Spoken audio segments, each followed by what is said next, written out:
باعث برکت والا دن ہے، جسے اسلام نے مشہور جو دو عیدین جو مقرر کیے گئے ہیں، پہلی عید الفطر اور دوسری ہے عید الاضحیٰ۔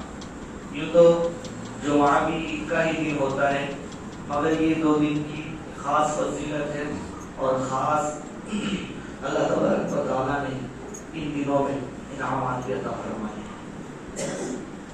اب چنانچہ آج کی گفتگو زیادہ وقت تو نہیں انشاءاللہ، مگر دو چار باتیں آپ کے سامنے عرض کر اپنے گفتگو کو سمیٹ دوں گا۔ پہلے قربانی کے تعلق سے سماعت کریں کہ قربانی جو حضرات کر رہے ہیں کہ حدیث پاک میں کیا فضیلت ہے۔ اللہ کے رسول پاک صلی اللہ علیہ وسلم کا فرمان عالی شان ہے کہ جو کوئی بندہ قربانی کرتا ہے، جب کوئی بندہ قربانی کرتا ہے اور جب وہ ذبح کرتا ہے یا اس کے نام کا بکرا یا گائے وغیرہ ذبح ہوتا ہے، تو اس کا خون زمین پر گرنے سے پہلے اللہ تبارک و تعالیٰ پچھلے گناہوں کو معاف فرماتا ہے۔ اور یوں ہی نہیں، جس گھر میں قربانی ہوتی ہے وہ گھر میں اللہ تبارک و تعالیٰ خیر و برکت کا نزول فرماتا ہے۔ اور یوں ہی نہیں، جس گھر میں قربانی کا نظم ہوتا ہے وہ جانور جس گھر میں ذبح ہوتا ہے وہ جانور کو صاحب گھر کے والے صاحب مکان کے لیے دعائے خیر کرتا ہے۔ یوں ہی نہیں بلکہ ایک مرتبہ نبی پاک صلی اللہ علیہ وسلم جانور ذبح کر رہے ہیں، کیونکہ یہ سنت ابراہیمی ہے، ابراہیم علیہ السلام کی سنت ہے۔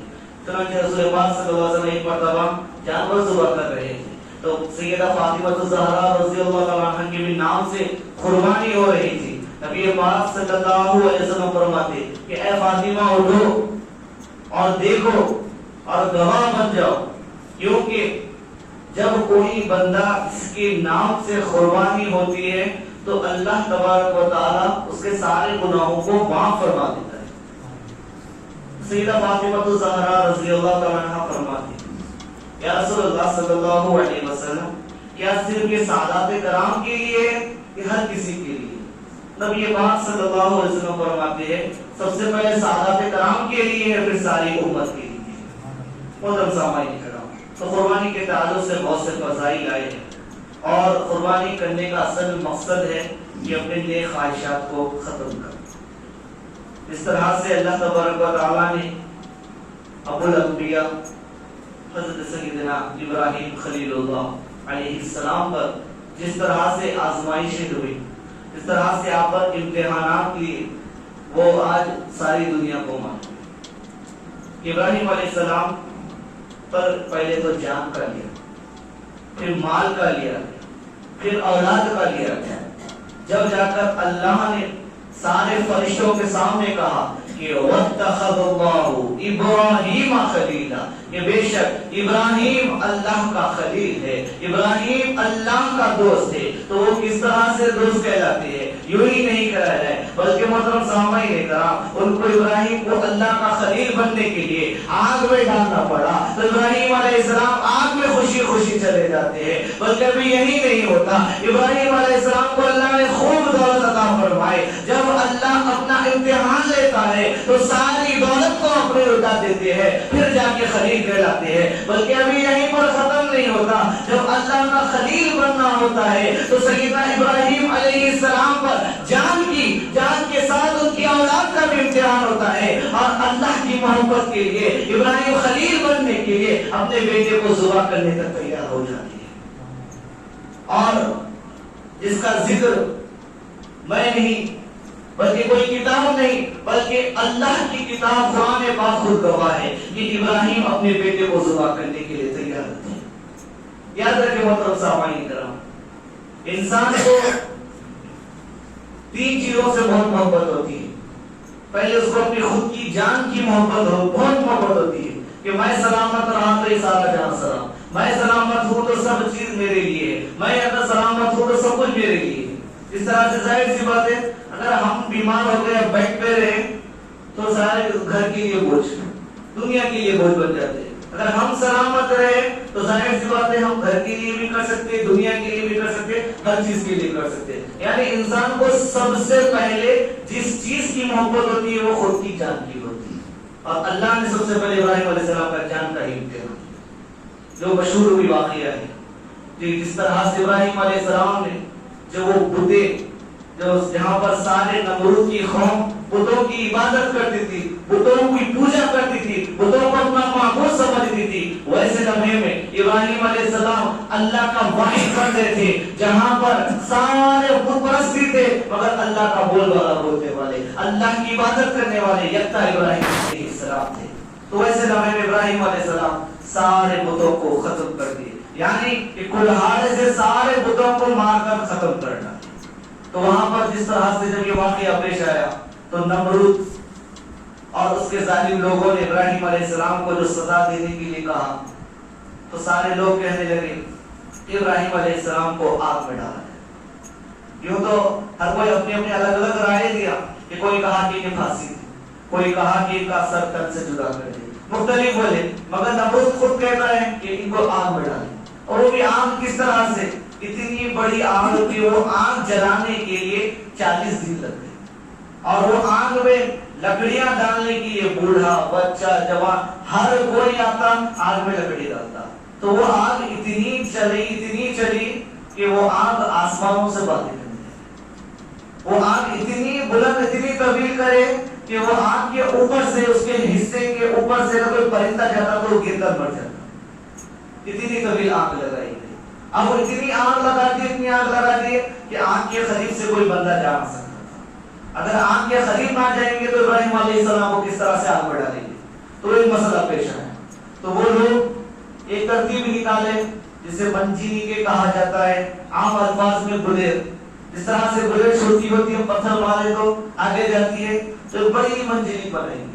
اس میں ابراہیم علیہ السلام کو ڈالا گیا اور اس کے سہارے آگ میں پھینکا گیا. جب ابراہیم علیہ السلام کو آگ میں پھینکا گیا تو اللہ تبارک و تعالی نے قرآن پاک میں فرمایا قلنا یا نار کونی بردا و سلاما علی ابراہیم, اے آگ ٹھنڈی ہو جا. بلکہ اللہ نے صرف ٹھنڈی نہیں کہا بلکہ سلامتی کے ساتھ ابراہیم پر یعنی میرے خلیل پر ٹھنڈی ہو جا. اگر اللہ ٹھنڈی نہ کہتا سلامتی کے ساتھ تو ابراہیم علیہ السلام ظاہر سی بات ہے آگ کا کام ہے جلانا. اگر وہ آگ نہ جلائے گی تو ٹھنڈی کرو بول کے فرمایا. اب ٹھنڈی ہو جائیں گی تو اتنی ٹھنڈی ہو جائیں گی کہ ابراہیم علیہ السلام ٹھنڈ سے بھی انتقال فرما سکتے. آگ میں ڈالیں گے تو آگ تو ظاہر سی بات ہے جلا کر ختم کریں گی. مگر جب اللہ کا حکم ہوا ٹھنڈی ہو جا تو ٹھنڈی ہونے سے اتنی ٹھنڈی ہو جاتی تھی کہ ابراہیم علیہ السلام سردی سے بھی شاید انتقال فرما سکتے تھے.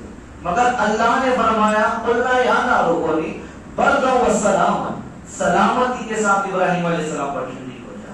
تو بتایا جاتا ہے مولانا صاحب نے کہا, مورخین بیان کرتے ہیں کہ مسلسل 40 دن تک ابراہیم علیہ السلام اس آگ میں رہے, یہاں تک کہ نمرود کی بیٹی سارا واقعہ دیکھ رہی ہے, اپنی آنکھوں سے دیکھ رہی ہے. جب ابراہیم علیہ السلام باسلامت اس آگ سے باہر نکلے تو نمرود کی جو بیٹی تھی وہ ابراہیم علیہ السلام پر ایمان لے آتی ہے. اور محترم سامعین کرام, یہاں پر تو آپ کا جان کا امتحان ہو گیا, دولت کا امتحان ہوتا ہے. وقت نہیں ہے, دو باتیں انشاءاللہ جلد از جلد اپنی گفتگو میں سمیٹ لوں گا. دولت کا امتحان ابراہیم علیہ السلام پر کس طرح سے ہے. یوں تو ابراہیم علیہ السلام نے اللہ کی راہ میں بہت سے مرتبہ قربانیاں دی, بہت سا جان قربان کیا, دولت قربان کی. مگر ایک امتحان ایسا آیا کہ ابراہیم علیہ السلام نے خوب اونٹیں تھی, خوب گائیں تھی, خوب بکرے تھے.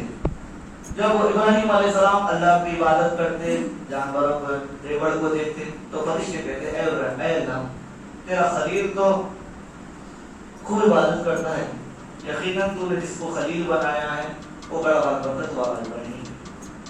مگر یقیناً جس کو اللہ دولت عطا فرماتا ہے وہ تو اللہ کی خوب عبادت کرے گا ہی.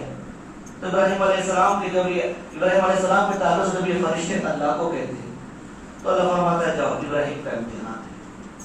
چنانچہ ایک فرشتہ ایک نورانی چہرے پر رکھ کر ابراہیم علیہ السلام کا امتحان لینے جاتے ہیں. ابراہیم علیہ السلام جب جانور چرانے جاتے ہیں فرماتے ہیں آپ ذکر کرنے لگے, جو نورانی چہرے میں فرشتہ آتا ہے سبحان ذی الملک والملک سبحان ذی العزت، اللہ کا ذکر ہوتے جا رہا۔ ابراہیم علیہ السلام بہت خوش کہ اس زمین پر جو اللہ کا نام لیوا ہے صرف میں ہی تھا، اب یہ کون آ گیا جو اللہ کی اتنی پیاری انداز میں اللہ کا ذکر کر رہا ہے، کون دو شخص ہے؟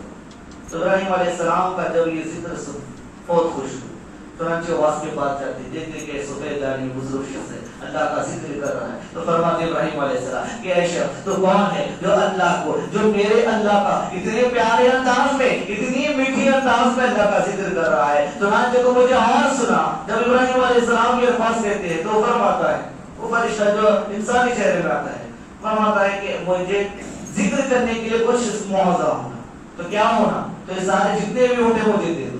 تو ابراہیم علیہ السلام فرماتے سارے ہوتے دے دی، جا میرے اللہ کا ذکر کرو، تو آپ وہ فرشتہ ذکر کرنا شروع، سبحان اللہ، سبحان اللہ عزتی والعظمتی والحیبتی والقدرتی والکبریاء۔ ابراہیم علیہ السلام جب یہ ذکر سن رہے آپ کی طبیعت مچلتے جا رہی ہے، گویا کہ آپ رقص کرنا شروع کروا دیے۔ پھر وہ فرشتہ رک گیا تھا، پھر ذکر کرنے کے لیے کہا گیا تھا، تو فرماتا ہے فرشتہ کہ مجھے یہ سارے جتنے بھی گائے بیل وغیرہ ہیں سارے مجھے دے دو، پھر ذکر کرنا، پھر ذکر ہوتا، پھر آپ خاموش ہو جاتے، پھر فرماتے ابراہیم علیہ السلام پھر ذکر کرو، پھر ذکر کرنے جاتے ہیں کہ پھر فرماتا معاوضہ دو، تو سارے جتنے بھی بکرے وغیرہ آتے سارے مجھے دے دو۔ تو ابراہیم علیہ السلام سارے جتنے بھی آپ کے پاس معاشی جانور تھے سارے ابراہیم علیہ السلام نے فرشتے کو دے دی، یعنی گویا کہ وہ سفید داڑھی والے انسان کو دے دی۔ اب مزید ابراہیم علیہ السلام فرماتے ہیں کہ اب کیوں رک گئے ہو؟ پھر اللہ کا ذکر کر، پھر میرے اللہ کا ذکر کر۔ ابراہیم علیہ السلام جب یہ الفاظ استعمال کرتے ہیں تو وہ فرشتہ کہتا ہے کہ اے انسان، اے ابراہیم، تیرے پاس اب دینے کے لیے کچھ نہیں رہا، اس لیے میں اب اللہ کا ذکر نہیں کروں گا۔ تو ابراہیم علیہ السلام فرماتے ہیں کہ اے بزرگ، یقیناً میرے پاس اب کچھ نہیں رہا مگر یہ جانوروں کی نگرانی کرنے کے لیے، یہ جانوروں کی حفاظت کرنے کے لیے، یہ جانور کی دیکھ بھالی کے لیے تجھے کوئی بندے کی تو ضرورت پڑے گی، تجھے کسی انسان کی تو ضرورت پڑے گی، تو اگر چاہتا تو میں ان کی نکاحوں کے لیے مقرر ہو جاتا ہوں۔ تو ابراہیم علیہ السلام نے جب یہ کہا تو اللہ کا ذکر شروع کر، اور یہی ادا وہ سفید داڑھی والے فرشتے کو بہت پسند آئی، اور فرماتا ہے کہ اے ابراہیم، یقیناً آپ اللہ کی دوست ہیں، ہم آپ کا امتحان لینے آئے تھے، چنانچہ جتنے بھی جانور ہم نے لیے تھے وہ آپ کو ہم پھر سے دے دیتے۔ محترم سامعین کرام، ابراہیم علیہ السلام کا اس طرح سے دولت کا بھی امتحان لیا گیا۔ اب رہا آخری مسئلہ، ابراہیم علیہ السلام کو اب اولاد کا امتحان لینا تھا۔ اب اولاد کا امتحان تھا تو اب وہ ختم وقت تو ہو چکا ہے، مگر مختصر انداز میں بتا دیتا ہوں 2 منٹ کی، اس کے بعد ایک کی نماز سمیٹ ہوگا۔ اب ابراہیم علیہ السلام پر اولاد کا امتحان ہوا۔ ابراہیم علیہ السلام کا عمر تو کوئی بتاتا نہیں، اسی بات ابراہیم علیہ السلام 175 سال سلامت ہے، اور ابراہیم علیہ السلام کی مشہور ہے کہ آپ کی 2 بیوی ہیں، پہلے سارہ علیہ السلام، دوسرے حاجر علیہ السلام۔ سارہ علیہ السلام سے نکاح ہوا، اللہ نے کوئی اولاد عطا نہیں کیا، مسلسل آپ کو بتایا جاتا ہے 80 سال کے اوپر ہو گیا، مگر ایگزیکٹلی عمر کوئی نہیں بتا سکتا، کوئی بتاتے ہیں کہ 85 ایئرس ہوئے، مگر بڑھاپے کی عمر میں ابراہیم علیہ السلام آئے جب اللہ نے کو اولاد عطا فرمائی۔ مگر جو اولاد پہلی ہوئی ہے ابراہیم علیہ السلام کی پہلی بیوی سے نہیں بلکہ دوسری بیوی حضرت ہاجرہ علیہ السلام سے ہوئی۔ ہاجرہ علیہ السلام ابراہیم علیہ السلام کی دوسری بیوی ہے، اور ابراہیم علیہ السلام زیادہ پیار کرتے، زیادہ ظاہر سی بات ہے کسی کا بیٹا ہوگا تو باپ اپنے بیٹے کو بہت چاہے گا، اسی طرح سے ابراہیم علیہ السلام بھی زیادہ محبت کرنا شروع کر۔ اور ابراہیم علیہ السلام کی دوسری بیوی، پہلی بیوی حضرت سارہ علیہ السلام سے بھی ایک بیٹا ہوا جس کا نام اسحاق علیہ السلام ہے۔ وہ بتایا جاتا ہے کہ غالباً 13 سال ابراہیم اسماعیل علیہ السلام کی ولادت کے 13 سال کے بعد ان کی ولادت ہوئی، اسحاق علیہ السلام۔ یاد رکھیے ابراہیم علیہ السلام کی 2 بیویاں، ہاجرہ علیہ السلام، سارہ علیہ السلام، ہاجرہ علیہ السلام۔ سارہ علیہ السلام سے اسحاق علیہ السلام ہے، اسحاق علیہ السلام سے جو ہے سارے انبیاء علیہ السلام کا سلسلہ ہے، یعقوب، یوسف، یونس، یہاں سے پورے انبیاء علیہ السلام کا سلسلہ ہے۔ یہاں سے اسماعیل علیہ السلام ہے تو یہاں پر سے صرف ایک ہی نبی ہے، وہ سے نبی پاک صلی اللہ علیہ وسلم، آخری نبی اسماعیل علیہ السلام کی اولاد سے۔ اب یہاں پر ہوگی گفتگو ختم انشاءاللہ، اگر ابراہیم علیہ السلام کی زبان کے تعلق سے آنے والے جمعہ کو ہو سکے تو میں بیان کروں گا۔ آئیے وقت ہو چکا ہے، عید کی نماز کا